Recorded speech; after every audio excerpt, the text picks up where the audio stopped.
Ranipur reporter मदद अली सोलंकी सॾे सिंध जी हिकु आवाज़ प्रिया कुमारी खे आज़ाद कियो। हर विख प्रिया कुमारी, हर आवाज़ प्रिया कुमारी। रानीपुर जे WC तालके सूबे देरो सदर सैयद ज़वार हुसैन शाही संदस टीम पारां रानीपुर में अज़ीम अली शान रैली कढी वई, जंहिंमें रानीपुर जे सिविल सोसाइटी, साफ़ी बिरादरी, हिंदू बिरादरी ऐं GWC जे ज़िले ऐं तालके जे मुकमल सथ पारां भरपूर शिरकत कई वई, जेका खीर बाज़ार खां थींदे बाब दस्तगीर ताईं कढी वई, जिते GWC जे मरकज़ी सदर शौकत अली रैली जी शिरकत सां ख़िताब कंदे चयो त असां प्रिया कुमारी जी बाज़ियाबी जी काफ़ी नज़दीक अची विया आहियूं। इंशाअल्लाह कुझु ॾींहं में ख़ुशख़बरी मिलंदी ऐं जेसीं ताईं प्रिया कुमारी पंहिंजे घर न ईंदी तेसीं ताईं असीं ख़ामोश न वेंदासीं।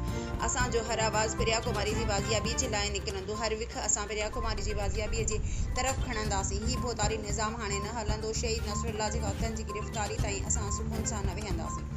रैली में मरकज़ी अॻवान ज़िले खैरपुर जे सत समेत तालके गंबट कोटडी ऐं कुंभ जी पूरी सत ऐं समाजी अॻवान सीनियर साफ़ी शुमैला मंगी, राबेल गुल, समाजी अॻवान शाहिदा भेलार समेत मुकम्मल लीडर विंग शिरकत कई, जॾहिं त इलाइक़े जे समें माण्हुनि शिरकत करे ज़ालिमनि जे ख़िलाफ़ हिकु आवाज़ थी विया, जॾहिं त तालके सूबे दे रोमा सदर सैयद ज़वार हुसैन शाह, सरपरस्त आला Faqir Mohammad Abbasi, general secretary Asif Zawar Damro, social media secretary Mehtab Ali Hingoro, Madad Ali Solanki समेत मुकम्मल सत प्रोग्राम खे कामयाब बणाइण में पंहिंजो किरदार अदा कयो, जॾहिं त तालके गंबट जो अॻवान मासात उजण अली, हैदर उजण, मनेश कुमार भी मौजूद हुया।